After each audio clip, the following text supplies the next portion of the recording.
everyone, it's Louise with louisemckayart, and welcome to my channel. I am already in the process of working on something here, and what I've got is another jar creation from Dollar Tree. So it's like the size of one of those medical jars you would see in the doctor's office, and maybe not the best thing to pour on, but actually it's a nice storage jar. It'd be great for the bathroom. And anyway, it's a nice size lid here. So I just made one, and believe me, yesterday I was playing around with blues and greens, and the colors won 8 pours to 0. I won nothing. So after the 8th one that I tried, after changing the sequence, changing some colors, changing the cell activator sequence, I said, you know what? You guys win today. It was one of the days. So I'm back. I came up with a different color palette for this. And yeah, so here we go. I've got my Multi-Pro 47-3110. This is the pillow. Gonna lay some of this down.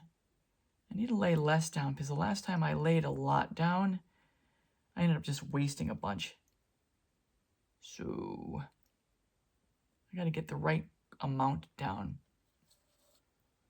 Even still, I still don't always get it right. Because you got to remember, you're going to be adding paint colors to this as well, so you have to factor that in. I need to have enough to get over the edge, but I didn't want to just have it slopping over the edge. So it's always a balance, always a balance. All right, I leveled this as best I could. I just have this sitting right on top of my Noosa cup. So I tried putting it on a smaller cup and it didn't want to stay because it's so wide. If I put it on a smaller cup like this 2-ouncer and you spin it, because it's got so much topness, it's got so much area, it wants to slide in directions. So I was a little perplexed by the way the first one turned out, but because it technically and pretty-wise looked really pretty, I'm going to go ahead and make another one of these so we have a set. This is my gold combination, which is 24 karat gold with Deco Art and Iridescent Gold by Golden.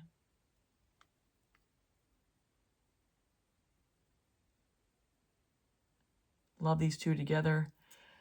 Here's my combo with Nickel Azo Gold by Golden. Here's my consistency. It's a little on the thick side.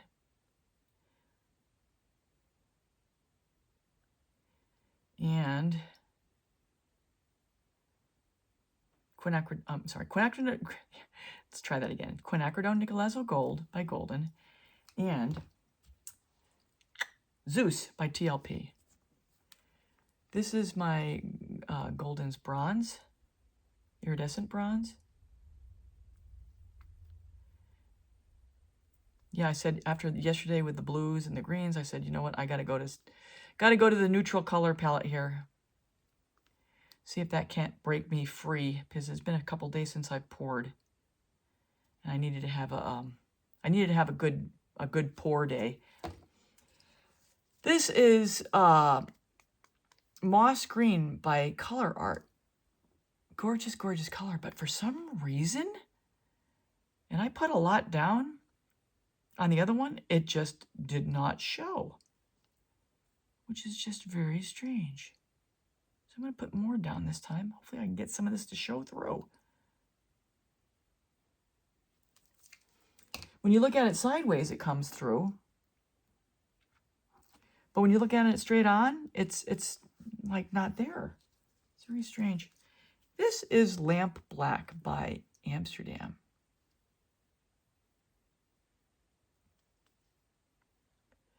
I'm in a black mood, I guess.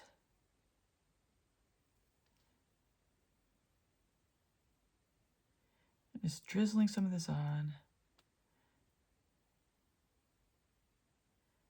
I don't want to have a lot of black, but I do want to have it here. We'll see how we go. My American Float Troll Cell Activator. This is still from the Fluidart Boutique class. This is the consistency.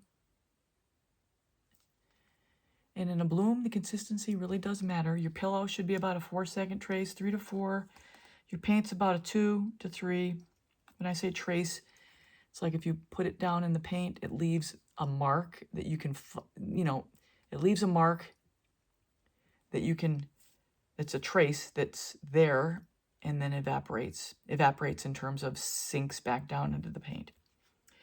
All right, so here's my white, titanium white, American Floetrol Cell Activator recipe 141. It's an 8-minute video I have if you want to take a look and see how I make it and what the ingredients are. That's the white and oxide black. I'm not quite sure how to help you with that. No, I don't need my help. Alex is asking for something. Here we go. So as I go about blowing this out, I blow straight down into the center of the cell activator to try to get it to form as much of a nice circle as possible as the cell activator starts to spread out. And then I aim my blow where the cell activator is meeting up with the edge of the paints, where there's a little ridge, and then I blow it out from there. I have a video, it's 419, I will link it above, that talks all about the blow. Then it also provides a lot of tips and tricks as to how to direct your blow and speed of your blow and so forth.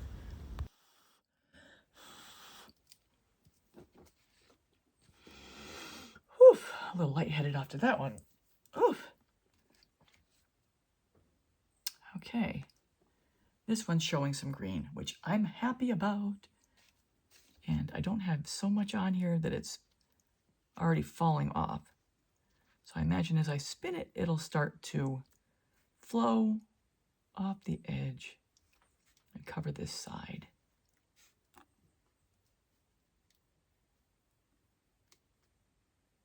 Just going to help it, guide it a little bit in that direction, and then we'll get spinning. Cell activator's working fine. It all came back in the middle just beautifully. Let's give this a roll.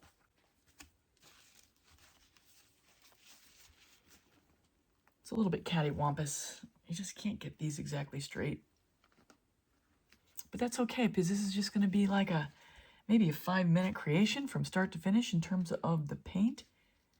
And the paint can survive. Just got to make sure I get it all off the edges.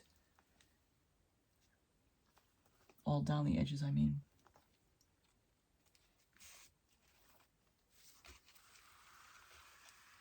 There's really not much I'm going to be able to do about it.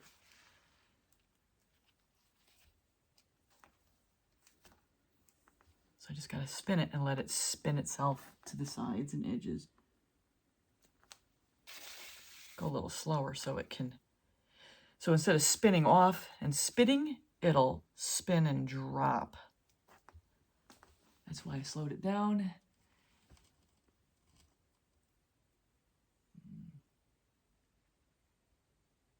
So gravity can work on itself. Give it a little blow in a couple spots here.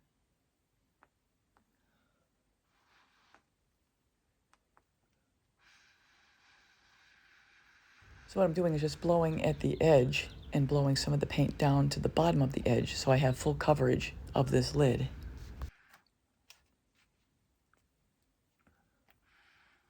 Looking good. Let's get it over the sides all the way.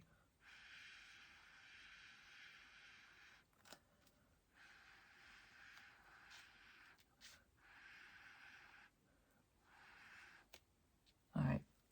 Now, this one is showing some green, which I'm really happy about.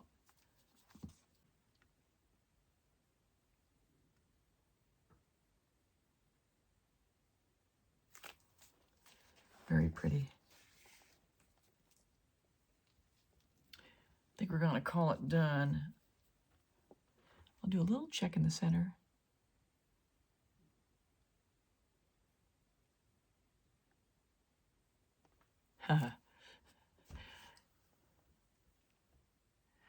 You can see how little there is there. That's what I'm too close. That's what I look for. Maybe a 32nd. It's not even a 32nd. That's probably a 64th of an inch. which means that's going to dry just fine.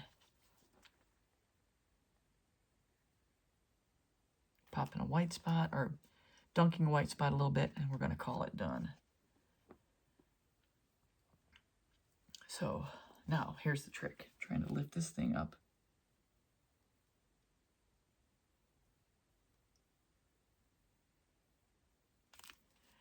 All right.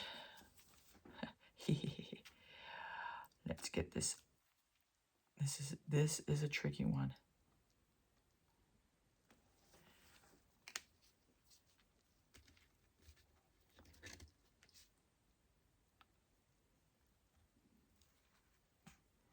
Careful with the fingers. This is where we are. I can't tilt it any more than that, otherwise I will lose it. Hi everyone. I'm back to remove the tape, and I'm learning as I go. I got my first one pretty much done. After I get done with both of these, I'm going to seal this edge with the high gloss varnish. I don't know if it's going to really work. I'm not sure if this is the best solution here. I might not have taped it in the right spot, but we shall see. So here we go. All I did with the first one there is just, yes, that's my generator running. I am having a mental health day here. Not that we have it so bad with the situation from the storm, but it's nice to have something normal to do. It really feels grounding when you're in the middle of something, even having a fresh glass of water. I'm kind of off topic. Anyway, I'm finding that if I just get the tape off, help it with the heat.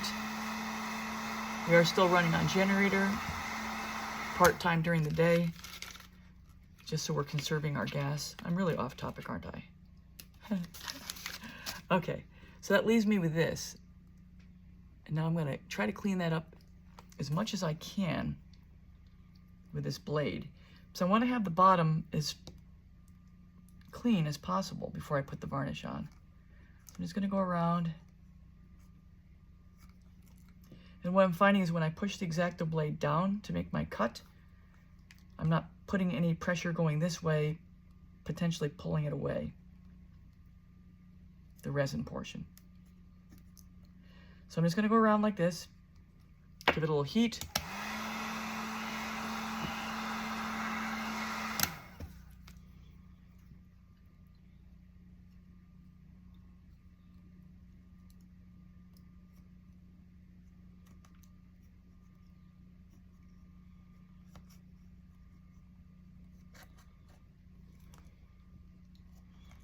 Just cleaning it up. I'll probably be on fast forward here.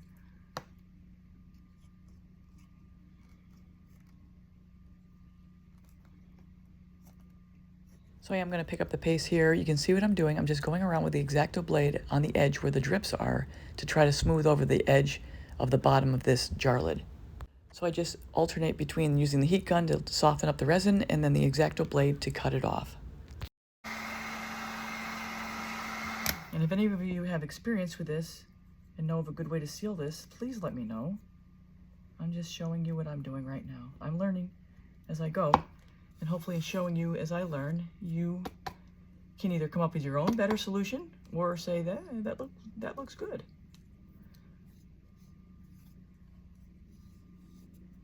So that's pretty clean.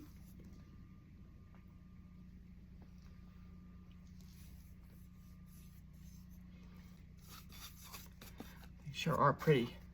Look at that. Aha! All right, now apply some varnish to the edge. And we'll see how that seals. This is the high gloss.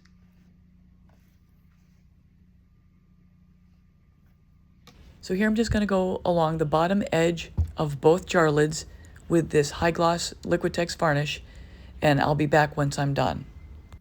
All right, I'm going to do this one as well. I'm going to clean it up, do the varnish around the edges, and I'll be back for the final result. So everyone, that's a wrap. Here are the final resined and cleaned up results. I really hope you enjoyed this tutorial. If you're new here, please consider subscribing, hitting the bell and all. You'll get all my latest art tutorials. At the end of this video, I will have a link to my jars playlist so you can see other colors and other types of jar lids, some of which I'd go into a full tutorial as I did with this. Only this one I did not include the resining, but it was pretty straightforward. So everyone, that's all I have for now. Please be safe and take care till next time.